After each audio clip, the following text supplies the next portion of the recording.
मिलने पर तो मिल जाती है दुनिया में हर एक शख्स, मगर माँ जैसी चीज समान ही नहीं है।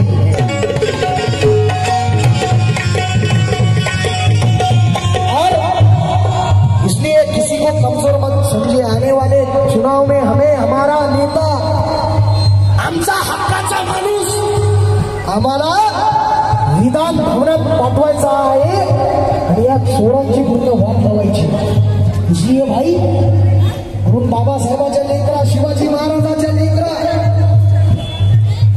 अण्णाभाऊ साठेच्या लेकरा, तुला एवढीच विनंती आहे फक्त आणि फक्त गिरीश भाऊ पांडव यांच्या, अरे एक बार तुम पंजा पर थप्पा लगा कर देखो, अगर नहीं हमारे मच्छिंद्र भाई साळवे साहब जिन्होंने इतना इंतजाम अच्छा किया है, इनके लिए भी जोरदार तालियां। जिनके बदौलत सूरज आतिश यहाँ पर गाना गा रहा है, जिनके फोन पर सूरज आतिश नींद से उठकर चला दौड़ा आया है। असले सर्वच मान्यवर, विशेषतः आज काँग्रेस पक्षामध्ये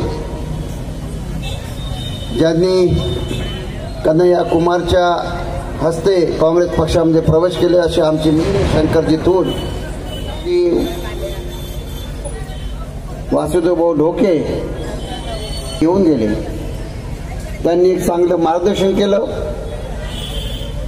बाकी वक्त्यांनी सुद्धा आपल्याला मार्गदर्शन केलेलं आहे। मी काही खूप जास्त बोलणार नाही। राऊत साहेबांनी फार चांगल्या पद्धतीने तुम्हाला समजून सांगितलेलं आहे।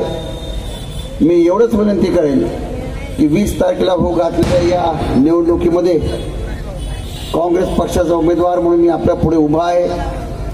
2 नंबरची बटन दाबून तुम्ही मला प्रचंड बहुमताने विजयी करा अशी मी विनंती करतो।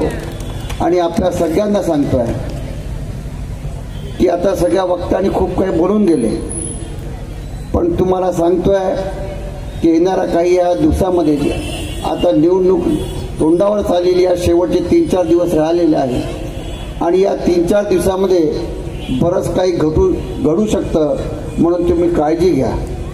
त्यापैकी एक मुद्दा तर सांगितलं राऊत भाऊनी की तुम्हाला परमपूज्य बाबासाहेब आंबेडकरांनी आपल्या सगळ्यांना मतदानाचा अधिकार दिलेला आहे आणि अधिकार तो प्रत्येकाला सारखा दिला, मग तो पुरुष असो की महिला असो, श्रीमंत असो की गरीब असो, या सगळ्यांच्या मताला किंमत एक आहे।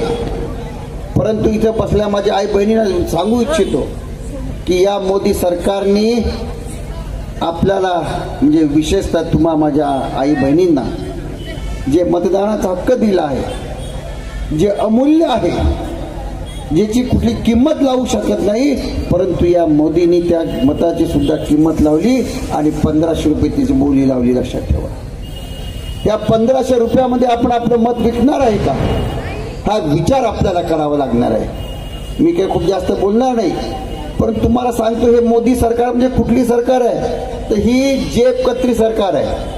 तुम्हाला या हाताने 1500 रुपये दिले आणि तुम्हाला कळलं पण नाही की तुमच्या खिशातून कधी 5000 रुपये काढून घेतले हे तुम्हाला माहिती नाही। ज्या दिवशी 1500 रुपयाची योजना सुरू केली त्याच्या दुसऱ्या दिवशी तेलाचा पिपा 1700 रुपयाचा डब्बा तुम्हाला 2200 रुपयामध्ये विकला, पण तुम्हाला समजलंच नाही की 1500 रुपये कसे काढून घेतले। म्हणून मी तुम्हाला सांगतोय अशा या सरकारच्या भूलथापामध्ये येऊ नका एवढं विनंती करतो आणि आपल्या मताचं विभाजन होऊ देऊ नका एवढंच बोलतो। मला बरंच 2 ठिकाणी जायचं, 10 वाजल्यानंतर मग आचारसंहिता सुरू होतं, त्याच्यामुळे जास्त काही बोलणार नाही। आपण सगळे इथे आले आणि चांगल्या पद्धतीने आपण सगळ्यांचे भाषण ऐकून घेतले। इथे आलेले सर्वच मान्यवर, आता मी सगळ्यांचे नावं घेऊ शकतो।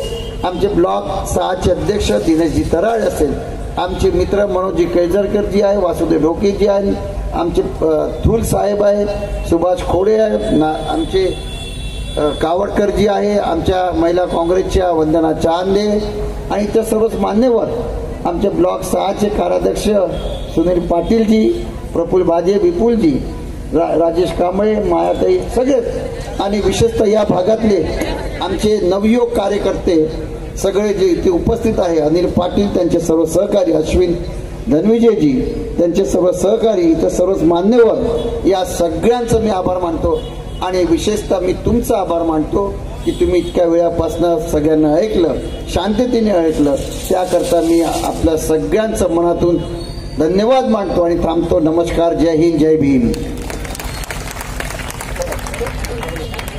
पंजाब वारे पंजाब. सगळ्यांनी सकाळी 7 वाजता जाऊन वोट करायचं आहे आणि या मनुवादी सरकारचं हनन करायचं आहे.